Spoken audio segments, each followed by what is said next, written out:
Hello दोस्तों, कैसे हैं आप सब बढ़िया। चलिए स्टार्ट करते हैं आज अपनी नई जर्नी, जो कि लॉ ऑफ टैक्सेशन के साथ। देखिए, ये सब्जेक्ट बहुत ही प्यारा सब्जेक्ट है। जब आप इसको पढ़ेंगे समझेंगे तो इसकी इम्पोर्टेंस तभी समझ आएगी। बट क्योंकि आज स्टार्टिंग पॉइंट है, बेसिक बातें करनी है, तो थोड़ा हम देख लेते हैं कि कौन कौन से स्टूडेंट्स ये लेक्चर देख सकते हैं। चलिए जी, स्क्रीन पे देखिए मेरे साथ। सबसे पहले मैं यहाँ बात करता हूँ एलएलबी सेकेंड सेमेस्टर। जी हाँ, मुझे पता है कोविड का टाइम चल रहा है और आपके सेकंड सेमेस्टर की, आपके नहीं इवन मेरे भी एग्ज़ाम सेकंड सेमेस्टर की जो तैयारी है वो स्टार्ट हो चुकी है, यूनिवर्सिटी ने कर दी है। तो चलिए, मेरी तरफ से एक छोटा सा कंट्रीब्यूशन है आप लोगों के लिए। बाकी आप लोग बताइएगा कि कैसा क्या है, कैसे रहा। सबसे पहले एलएलबी के स्टूडेंट की बात कर सकते हैं, उनके सिलेबस की मैं बात कर लेता हूँ यहाँ पर। तो बाबू मेरे दोस्तों, यहाँ पर सबसे पहले मैं बात करने वाला हूँ एलएलबी के बारे में। हालांकि सीए, सीएस, सीएम में बीकॉम ऑनर्स पास के और कुछ एसएससी के जो मेरे फ्रेंड्स हैं जो कर रहे हैं, सम पोर्शन वहाँ पर भी लॉ ऑफ टैक्सेशन का आता है, तो वो लोग भी इसको देख सकते हैं। तो चलिए पहले एलएलबी की मैं बात करता हूँ।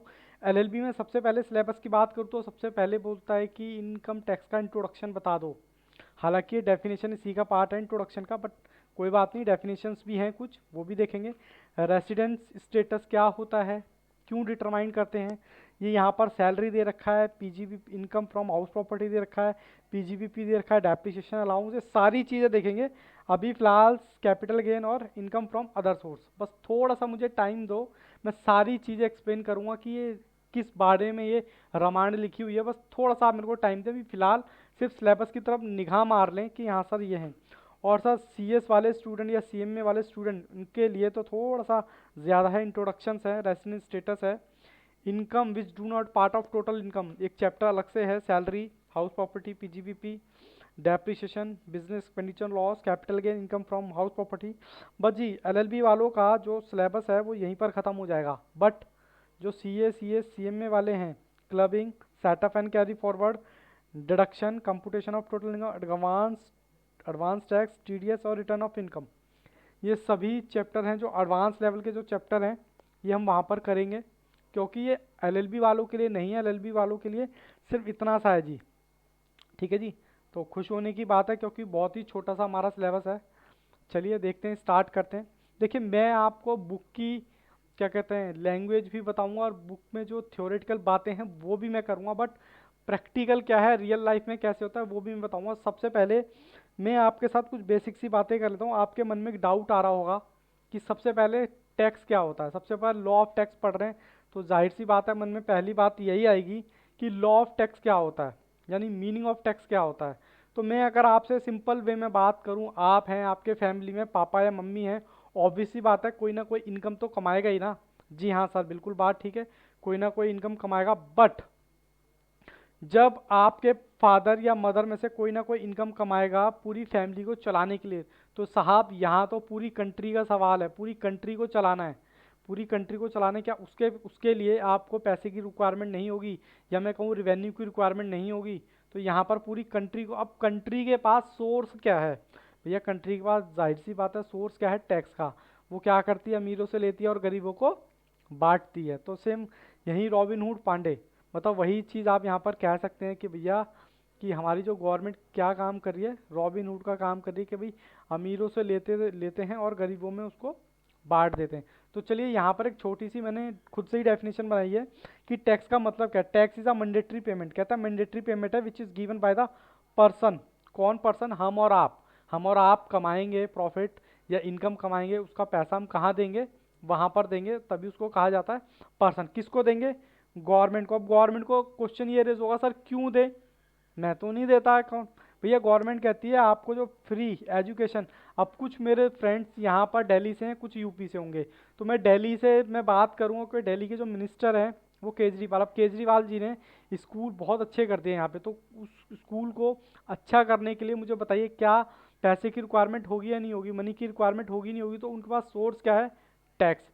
तो वो कहते हैं आपको फ्री एजुकेशन मिलेगी, फ्री हेल्थ मिलेगा, डिफेंस जो है हमारा, मिलिट्री वगैरह, आर्मी वगैरह, इंफ्रास्ट्रक्चर और फैसिलिटी ऑफ रोड और डैम्स वगैरह एक्सेट्रा, यानी कि गवर्नमेंट आपको जो भी फैसिलिटी दे रही है फ्री ऑफ कॉस्ट, उसके बारे में वो आपसे क्या करती है, चार्ज करती है। अब ये नहीं है कि सबसे चार्ज कर रही है, भाई जो उस कैटेगरी में फॉल करेगा सिर्फ वही टैक्स देगा। आई होप आपको इतनी बात समझ आई होगी कि टैक्स का मतलब क्या है।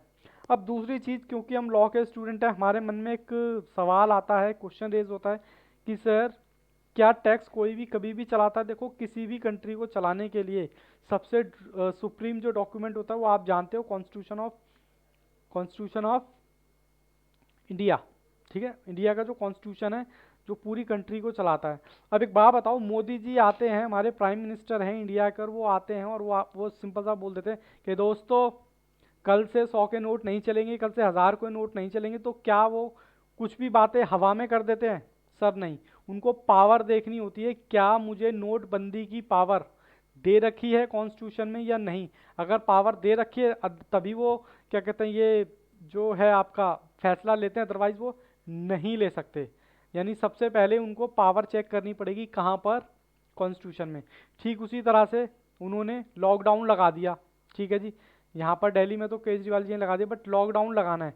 अब वो लॉकडाउन लग क्या आंख बंद करके लगा देते हैं? नहीं सर, उनको पावर देखनी पड़ेगी, कहाँ? कॉन्स्टिट्यूशन में, क्योंकि हमारी कंट्री ही उसी से चलती है। जितनी भी पावर हैं गवर्नमेंट को देखनी पड़ती है कॉन्स्टिट्यूशन में, क्या लॉकडाउन लगाने की पावर है या नहीं। अगर पावर है तो ही आप लगा सकते हैं, अदरवाइज नहीं लगा सकते। तो यहाँ पर सर, यहाँ पर तो टैक्स की बात है, तो टैक्स की बात है, तो मैं यहाँ पर देखूं कि टैक्स की पावर क्या दे रखी है, तो उसकी बात भी हम बाद में करेंगे। बट हम पहले बात कर लेते हैं कॉन्सेप्ट नंबर 2 की, birth of income tax of India. Sir आपने आमिर खान की फ़ोटो लगा रखी है, क्या आप आमिर खान के फ्रेंड हैं क्या? तो आंसर इज़ नो।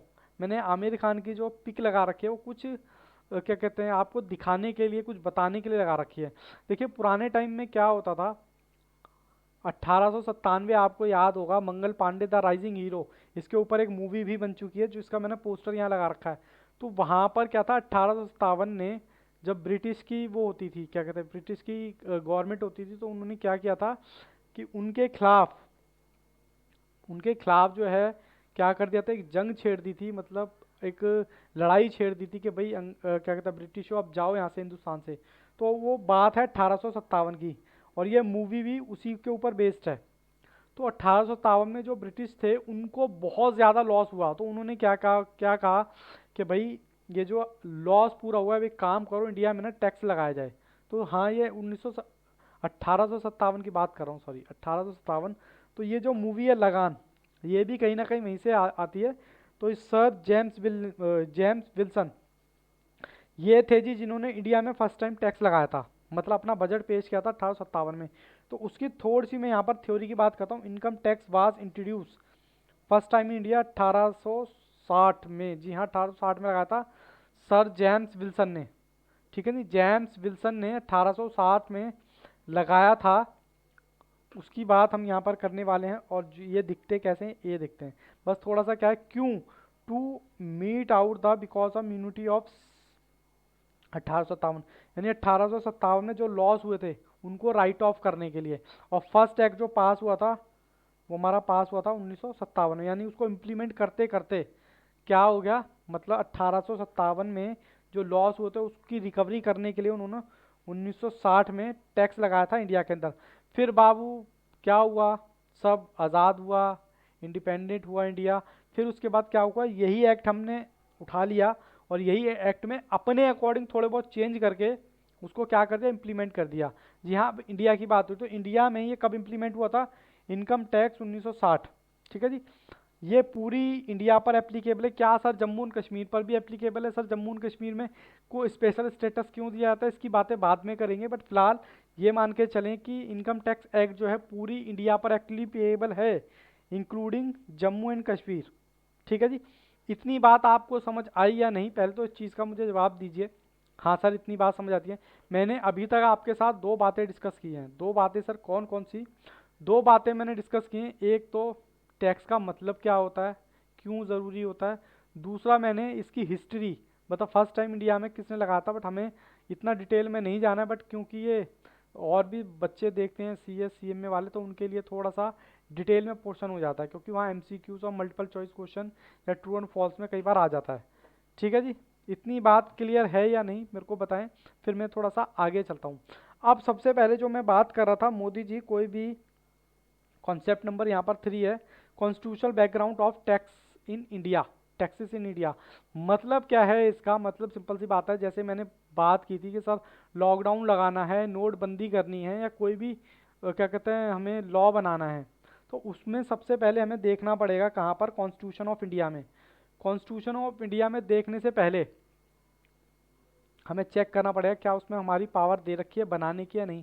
तो मोदी जी ने मान लो कोई भी लॉ बनाना है, सपोज इनकम टैक्स में अभी की बात कर रहा हूँ, हालांकि बहुत पुराना टैक्स है, मान लो इनकम टैक्स एक्ट ही बनाना है, तो सबसे पहले वो चेक करेंगे क्या इनकम टैक्स बनाने की पावर मुझे दे रखी है या नहीं।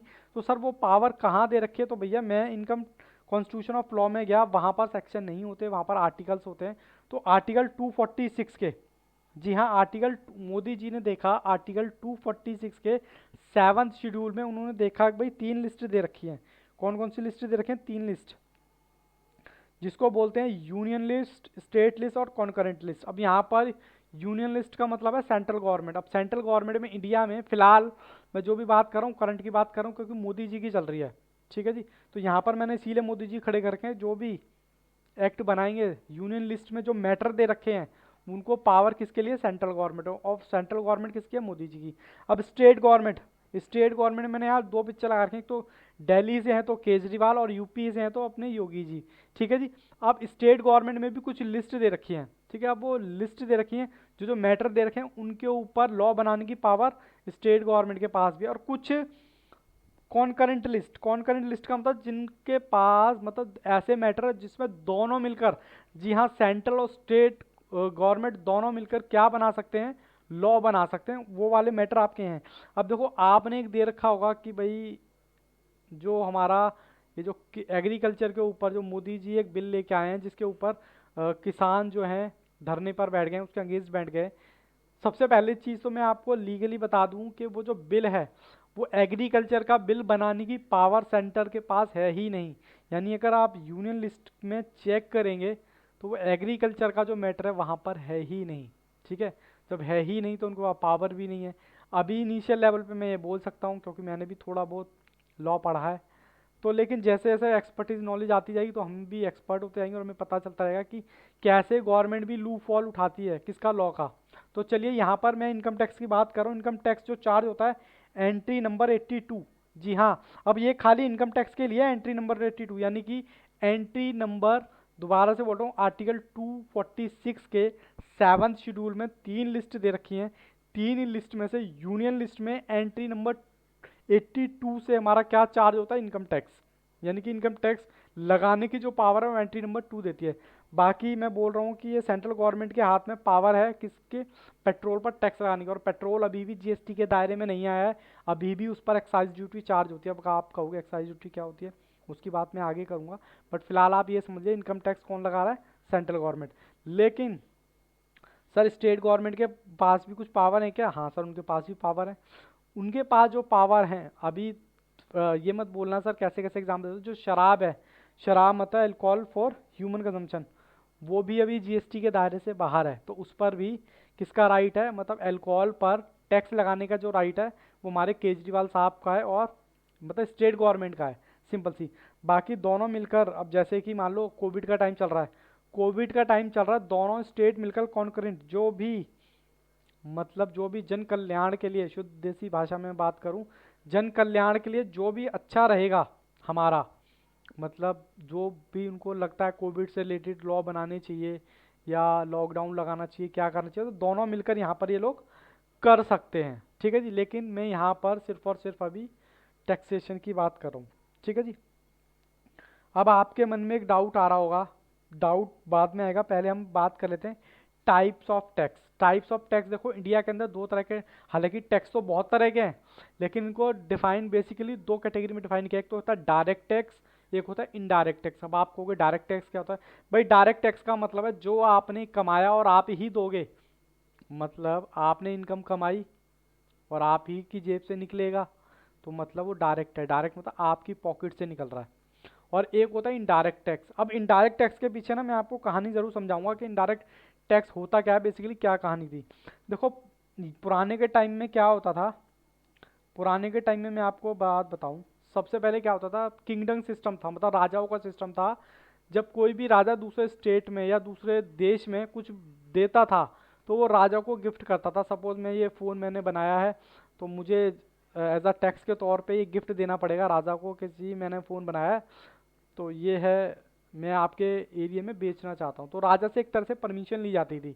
तो वही कॉन्सेप्ट अब धीरे धीरे डेवलप हो गया। गवर्नमेंट ने क्या कहा, गवर्नमेंट ने कहा आप कोई भी प्रोडक्ट बनाओगे, जी हाँ, कोई भी प्रोडक्ट बनाओगे तो हम उस पर एक्साइज चार्ज करेंगे। क्या चार्ज करेंगे? एक्साइज। ये बाबू लगती है मैन्युफैक्चरिंग पे, मैं शॉर्ट में लिख रहा हूँ, मैन्युफैक्चरिंग पे लगती है। मान लो मैं एक एग्जांपल यहाँ पर लेता हूँ जो कि बिल्कुल सटीक बैठना चाहिए और आपको प्रॉपर समझ भी आना चाहिए। मैं एक्साइज की बात करूँ, यानी कोई भी आपने प्रोडक्ट बनाया, मान लो ये एक पेड़ है, सर लग तो नहीं रहा पेड़, मान लो ये पेड़ है, पेड़ पर रबड़ आती है, क्या आती है? रबड़। अब जब रबड़ आती है पेड़ से, तो मैंने इसको पेड़ से निकाला, इसको प्रोसेस किया, इसको रबड़ बनाया। क्या बनाया? रबड़। मान लो मैं इसको कुछ भी प्रोसेस करूँगा, मैंने इसको रबड़ बना दिया, उसकी कॉस्ट मान लो 100 रुपये है और उसका प्रोसेस मान लो 110 है। तो यानी कि आपने एक प्रोडक्ट बना दिया, रबड़ बना दिया, यानी पेड़ से उतारा लिक्विड, उसको आपने कुछ पाउडर बना दिया और उसको रबड़ बना दिया। तो गवर्नमेंट कहती है भाई आपने नया प्रोडक्ट बना दिया, आप एक्साइज निकालो। अब इस रबड़ को क्या करेंगे जी?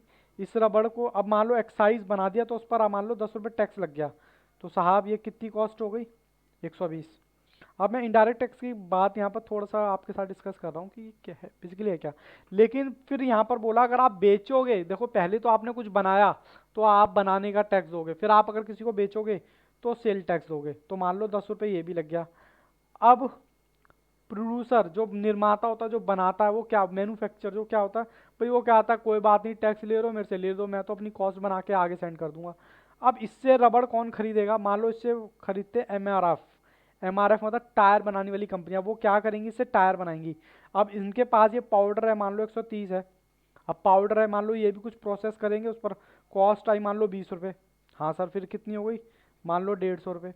अब आपने टायर बना दिए, क्या बना दिए बाबू मेरे? टायर बना दिए, मतलब पाउडर से आपने टायर बनाए, टायर बनाए, नया प्रोडक्ट हो गया। कहता है जी 10 रुपये की एक्साइज निकालो, गवर्नमेंट कहती है एक्साइज निकालो, ठीक है जी 10 की लगा दी।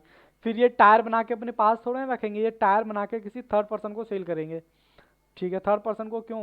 गाड़ी कंपनियों को बेचेंगे, होंडई, मारुति, ठीक है, और भी बहुत सारी कंपनी है, BMW।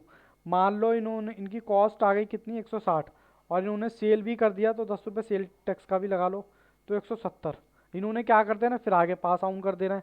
अब मान लो ये MRF कंपनी जो है टायर वाली, अब इससे कौन खरीदेगा? इससे हमारे रतन टाटा जी खरीदेंगे। रतन टाटा मतलब टाटा की कंपनी में एक एग्जांपल ले रहा हूँ। तो उन्होंने टायर खरीद लिया भैया, उनको तो कार बनानी है, अब उन्होंने टायर खरीदे, अब वो प्रोसेसिंग करेंगे, मान लो उन्होंने 30 रुपये की प्रोसेसिंग की, यहाँ पर आ गया 200 रुपये। अब उन्होंने क्या बना दी? कार बना दी, कार बना दी तो एक्साइज बन गई।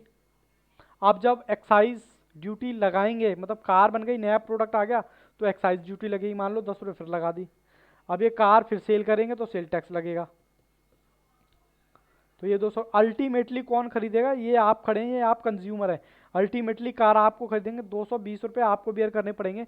आप देखो ये चला चला कहाँ से था? प्रोडक्ट जो है 100 रुपये से चला था, और देखते ही देखते इसका बर्डन किस पे पड़ रहा है? कंज्यूमर पर। मैं यहाँ पर सिर्फ ये बात बनाना चाह रहा हूँ कि सबसे पहले जो मैन्युफैक्चर होता है वो बेच देता है डिस्ट्रीब्यूटर, डिस्ट्रीब्यूटर बेचता है होलसेलर, होलसेलर बेचता है रिटेलर को, रिटेलर बेच देता है कंज्यूमर को। तो अल्टीमेटली पैसा किसकी जेब से निकला? कंज्यूमर की। तो यहाँ पर मैं कह सकता हूँ कि इसका सबसे अच्छा एग्जाम्पल है goods and services tax, GST। अब आप कहोगे सर यहाँ तो एक्साइज लिखा हुआ है। अब देखो GST के बारे में भी थोड़ी सी मैं बातें आपको बताता हूँ। GST का मतलब है GST। आपने कभी भी पिज्ज़ा खाया होगा तो उस पर देखना, कुछ भी सामान खरीदा होगा तो दो तरह के टैक्स लगे होंगे, CGST और SGST। दोस्तों वो बेसिकली है कुछ नहीं, वो एक सेंट्रल का टैक्स है, क्योंकि एक्साइज लगाने की पावर सेंट्रल गवर्नमेंट के पास है और सेल टैक्स लगाने की पावर स्टेट गवर्नमेंट के पास। तो बेसिकली कुछ नहीं है, पहले बहुत सारे कॉम्प्लाइंस होते थे, दुनिया भर का अटरम झटरम होता था। एक बिजनेसमैन कहता था भैया मुझे टैक्स के चक्कर में मत फंसाओ, मुझे बिजनेस करने दो, ठीक है। तो उसको सिंपल करने के लिए उन्होंने CGST SGST एक लिया, जिसको आप गुड्स एंड सर्विसेज टैक्स बोलते हैं। चलिए मैं थोड़ा सा अब आपके यहाँ पर आता हूँ। कहता है indirect tax is a form of tax which is charge on the price किस पे? गुड्स और सर्विसेज। यानी कि ये तो चार्ज होता है पर्सन पर, अगर आपने इनकम कमाई तो आपको ही टैक्स देना पड़ेगा। बट गुड्स एंड सर्विसेज के बारे में अगर मैं बात करूं, तो गुड्स एंड सर्विसेज के बारे में मेरा मतलब है क्या, मेरा मेरा मतलब है गुड्स एंड सर्विसेज के बारे में कि भैया अगर आप गुड्स एंड सर्विस बेचते हो उस पर लगने वाला टैक्स जो है वो इनडायरेक्ट है, और वो शिफ्ट हो जाता है पर्सन टू पर्सन। यानी कि मैन्युफैक्चर से आया डिस्ट्रीब्यूटर पे, डिस्ट्रीब्यूटर से आया होलसेलर पे, होलसेलर से आया रिटेलर पे, रिटेलर ने आगे पास ऑन कर दिया किसके, कंज्यूमर को। तो अल्टीमेटली हमने और आपकी जेब से ही टैक्स निकाला। इसका सबसे अच्छा एग्जांपल, आपने कुछ भी एक चॉकलेट खरीद लेना बाहर से, वो एग्जांपल ऑफ इनडायरेक्ट टैक्स। उसके बाद बर्डन की बात करें, कह रहा है ये बर्डन शिफ्ट नहीं होता डायरेक्ट, आपने इनकम कमाई है आप ही दोगे, लेकिन यहाँ पर बर्डन शिफ्ट हो सकता है। कैसे शिफ्ट हो सकता है, ये मैंने पूरी आपको रामायण आपको बता दी है। ठीक है जी, अब मैं आगे बढ़ता हूँ। इसके एग्जाम्पल इनकम टैक्स और वेल्थ टैक्स। ठीक है जी, और यहाँ पर गुड्स एंड सर्विसेज टैक्स। इतनी बात आपको समझ आई या नहीं, प्लीज़ मुझे ज़रूर बताएं, और अपना फीडबैक प्लीज़ मुझे ज़रूर देते रहें, क्योंकि आपका फीडबैक मेरे लिए बहुत मायने रखता है, क्योंकि उसी से मुझे पता चलेगा कि भैया क्या क्या इम्प्रूव करने की ज़रूरत है। अगर नेगेटिव फीडबैक भी हो तब भी कोई दिक्कत नहीं, क्योंकि जितना मैं पॉजिटिव फीडबैक से नहीं सीखूंगा उससे कहीं ज़्यादा मैं नेगेटिव फीडबैक से सीखूंगा, क्योंकि चीज़ों को इम्प्रूव करने की ज़रूरत है। उसके बाद इनकम टैक्स की बात हो गई। हाँ सर, मीनिंग ऑफ टैक्स हो गया, टाइप्स ऑफ टैक्स हो गया, टैक्स की हिस्ट्री भी देख ली, टैक्स का बर्थ भी देख लिया। उसके बाद बॉडी और elements of income tax source. अब कह रहा है उसके सोर्स क्या क्या है, मतलब कहाँ से आया हो। अब उसके कंपोनेंट की बात करूँ, देखो इनकम टैक्स खाली अकेला अपने साथ नहीं चलता, ये सारे के सारे लोग अपने साथ चलेंगे। इनकम टैक्स कभी भी अपने साथ नहीं चलता अकेला उसको। अब सबसे पहले इनकम टैक्स एक्ट, सबसे पहले मोदी जी ने कानून बना दिया कि भैया आपके ऊपर मैंने टैक्स लगा दिया। ठीक है जी, अब ये सारी बातें कहाँ लिखी हुई, इनकम टैक्स में, भाई किस पर्सन पे लगेगा किस पर नहीं लगेगा टैक्स। ठीक है जी, लेकिन अगर मान लो किस बंदे ने टैक्स नहीं दिया, जी हाँ, किसी पर्सन ने अगर टैक्स नहीं दिया तो उस पर कुछ ना कुछ पेनल्टी तो होनी चाहिए ना। अब वो पेनल्टी कहाँ दे रखी है, वो दे रखी है इनकम टैक्स रूल के अंदर। तो वो रूल्स भी हमें पढ़ने पड़ेंगे, भाई क्या पेनल्टी अगर आप क्या कहता है टैक्स नहीं भरते तो आप पर क्या इम्पोज होगा। फिर उसके बाद ये इसके कंपोनेंट ही हैं। फिर उसके बाद आता है सर्कुलर, सर्कुलर कह लो या नोटिफिकेशन कह लो, यानी कोई गवर्नमेंट को चेंज करना है। मान लो गवर्नमेंट को कहना है कि भाई कंपनी से मुझे हटा दिया, तो उसको कुछ ना कुछ तो सर्कुलर लाना पड़ेगा ना, ताकि तभी तो लोगों को पता चलेगा अच्छा कंपनी पर टैक्स नहीं लगता। अब कौन, हालांकि मैं एक एग्जांपल दे रहा हूँ, कंपनी पर टैक्स है, ठीक है, ये मत सोचना कि सर उल्ट सुलट पढ़ा रहे हैं।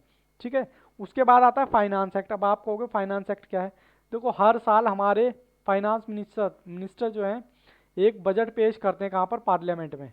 ठीक है जी, उसमें कुछ चेंजेस होते हैं। अब वो चेंज होते हैं ना, सारे वो चेंजेस इसमें इनकॉर्पोरेट कर लिए जाते हैं। ठीक है, क्योंकि 1961 में हमारा ये टैक्स बना था। आपको नहीं लगता कि इसको चेंज करें, धीरे धीरे अमेंडमेंट लाने की ज़रूरत है, महंगाई भी हो गई, ये सारी चीज़ों के रेट बढ़ रहे हैं घट रहे हैं, तो उसके हिसाब से जो चेंजेस आते हैं वो फाइनेंस एक्ट में आते हैं। कि जैसे आज की डेट की बात करूं कि भैया कितनी इनकम है। अच्छा, अब रियल लाइफ की थोड़ी सी बात करेंगे लेकिन इस कॉन्सेप्ट के बाद। ठीक है जी, बहुत ज़रूरी पार्ट है। उसके बाद इनकम टैक्स रूल भी हो गया। फिर कहता है लीगल डिसीजन, जैसे कि हम लॉ में हम पढ़ते हैं कि भाई केस लॉ होते हैं, मान लेते हैं आप कहते हो मेरा टैक्स इतना बनता है और गवर्नमेंट कहती है कि भाई आपका टैक्स इतना बनता है, हो गया डिस्प्यूट, मैटर चला गया कोर्ट में। तो कोर्ट डिसाइड करता है कि भाई ऐसे ऐसे अगर केस आए उन पर ये डिसाइड होगा। ठीक है, तो उनको बोलते हैं केस लॉ। तो कई बार वो भी हमें देखने पड़ेंगे। ठीक है ना, हालांकि ये चीज़ आपके लिए नई नहीं है। अब मैं आपसे एक बात करता हूँ, प्रैक्टिकल नॉलेज की बात करूँगा कि प्रैक्टिकल नॉलेज की अगर हम बात करें, देखो आप कौन हो, आप इस वक्त एडवोकेट हो, सीए हो, सीएस हो, सीएम हो। एक कॉमन मैन आपके पास आता है कि वकील साहब आप टैक्स की बातें कर रहे हो बार बार, एक बात बताओ क्या मुझे भी टैक्स देना ज़रूरी होता है क्या। तो आपका उससे क्वेश्चन क्या होगा, आपका उससे क्वेश्चन होगा भाई साहब कितना कमाते हो आप। वो दो बातें कहेगा, कहता जी 2 या 3 लाख कमाता हूँ। तो आप कहोगे भाई साहब 2-3 लाख कमाते हो साल का, एक काम करो घर पे जाके चादर ओढ़ के सो जाओ, आपको कोई टैक्स देने की ज़रूरत नहीं है।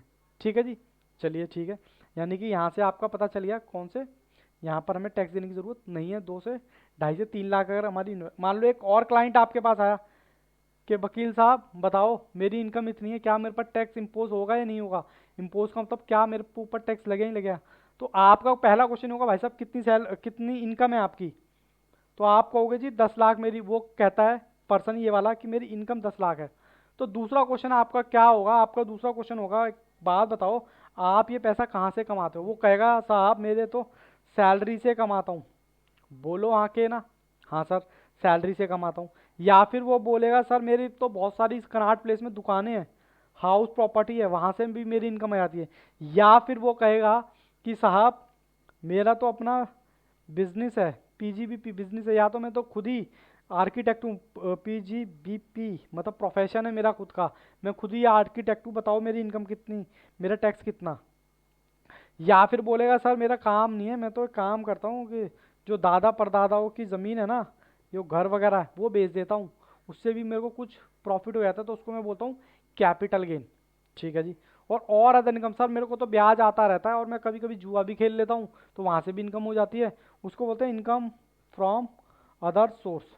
तो ये आपके क्वेश्चन होंगे, सर ये आप इतना डिटेल में क्यों बता रहे हो? क्योंकि इसलिए बता रहा हूँ, ये जो 10 लाख है, पहले तो मुझे ये बताओ ये जो 10 लाख है ये ग्रॉस रिसिप्ट है या इनकम है? अब आपके मन में फिर दिक्कत आएगी कि सर ये ग्रॉस रिसिप्ट क्या होती है। देखो सिंपल सी बात है, आप कुछ भी सेल करते हो, मान लो आपने 100 रुपये का कुछ भी प्रोडक्ट सेल किया, तो ऑब्वियस सी बात है उसकी कुछ ना कुछ कॉस्ट तो होगी, ऑब्वियस सी बात है उसके कुछ ना कुछ एक्सपेंस तो होंगे, तो वो घटाओगे नहीं, वो घटाओगे तो ही आपका मान लो 20 रुपये आएगा, तो उसको बोलेंगे प्रॉफिट, यानी कि नेट इनकम कितनी, 20 रुपये। तो सर यहाँ पर ये क्या हो गई, ग्रॉस रिसिप्ट हो गई।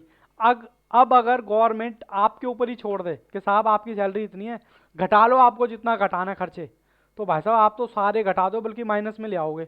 मान लो एक बंदे की सैलरी 10 लाख है, वो कहेगा जी मेरे 12 लाख के खर्चे हो गए, एक काम करो टैक्स लेने की बजाय आप मेरे को 2 लाख और दे और दो, बात उल्टी गंगा बह जाएगी। गवर्नमेंट कहती है ना जी ना, क्या घटाना है एक्सपेंस में, क्या नहीं घटाना, वो हम बताएंगे किस में, मैं आपको लेके चलता हूँ सैलरी के चैप्टर में।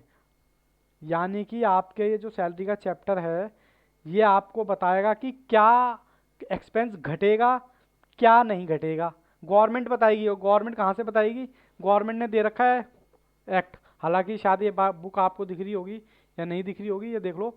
मतलब मैं कुल मिला के आपसे ये कहना चाहता हूँ, गवर्नमेंट ने इनकम टैक्स एक्ट में दे रखा है क्या घटाया जाएगा क्या नहीं घटाया जाएगा, पूरी लिस्ट दे रखी है, वो आप स्टडी कर लो। अब वो सीए ने स्टडी कर रखी होती है, सीएम ने स्टडी कर रखी है, या फिर एडवोकेट ने स्टडी कर रखी होती है। तो ऐसे ही हाउस प्रॉपर्टी में क्या घटेगा क्या नहीं घटेगा, वो सारे ऐसे ही सब कुछ एक एक चैप्टर आपको इंडिविजुअली देखना पड़ेगा, तब जाके आप उसकी इनकम निकाल पाओगे, फिर इनकम पर टैक्स निकलेगा। आई होप इतनी बात आपको समझ आई होगी। ठीक है जी। तो यानी कि आपको अलग अलग देखना पड़ेगा, अगर सैलरी है तो सैलरी के क्या क्या खर्चे लेस होंगे, और अगर हाउस प्रॉपर्टी है तो क्या खर्चे लेस होंगे जी, कैपिटल गेन है तो क्या खर्चे लेस होंगे, पीजीपीपी है तो क्या खर्चे लेस होंगे, सबके बारे में आपको यहाँ पर बताना, मतलब इनकम निकालने के लिए सब स्टडी करना पड़ेगा। जी हाँ, हवा में बातें नहीं होंगी यहाँ पर, क्योंकि यहाँ इनकम टैक्स एक्ट में जो लिख दिया और उसी की वजह से अमेंडमेंट आते रहते हैं। ठीक है, तो वो एक बात की बात है। तो ये आपको आई होप आपको थोड़ा बहुत समझ आया होगा कि ये कॉमन मैन आता है टैक्स से करें। अब मान लो एक सरफिरा है, एक कॉमन मैन है, वो कहता है जी वकील साहब मुझे बता दो मैं खुद ही घटा लूँगा, तो उसको बोलो भाई वो सैलरी के खर्चे कहाँ देखेगा, वो कहो भाई इनकम टैक्स एक्ट में देख लो। अब इनकम टैक्स एक्ट में कहाँ कहाँ देखेगा, तो उसको बोलो भाई सेक्शन 15 से लेकर 17 तक ले। अब आप कहोगे सेक्शंस क्या होते हैं, देखो कोई भी एक्ट होता है तो उसकी नंबरिंग होती है, हालांकि आप लॉ के स्टूडेंट हैं, मुझसे बेहतर ही जानते होंगे, तो 15 से लेकर 17 तक सेक्शन देख लो, वहाँ पर ऐसे ही हर किसी एक की बात का यहाँ पर सेक्शन दे रखा है। अब सैलरी के बारे में मैंने एक हिंट आपको दे दिया, 15 से लेकर 17 तक आप देख लो सैलरी के बारे में क्या घटाया जाएगा क्या नहीं घटाया जाएगा। ठीक है, इतनी मैंने यहाँ पर थोड़ी सी बात कर ली डिटेल में। ठीक है जी। उसके बाद अब बात करते हैं फीडबैक की। प्लीज़ दोस्तों फीडबैक मुझे ज़रूर दीजिएगा, क्योंकि फीडबैक आप देंगे, अगर आपको समझ आ रहा है तभी मैं आगे लेक्चर बताऊंगा, अदरवाइज़ आपके फीडबैक से ही मुझे मोटिवेशन मिलेगा। ठीक है, बाकी तैयारी करते रहे। All the best, take care, bye bye.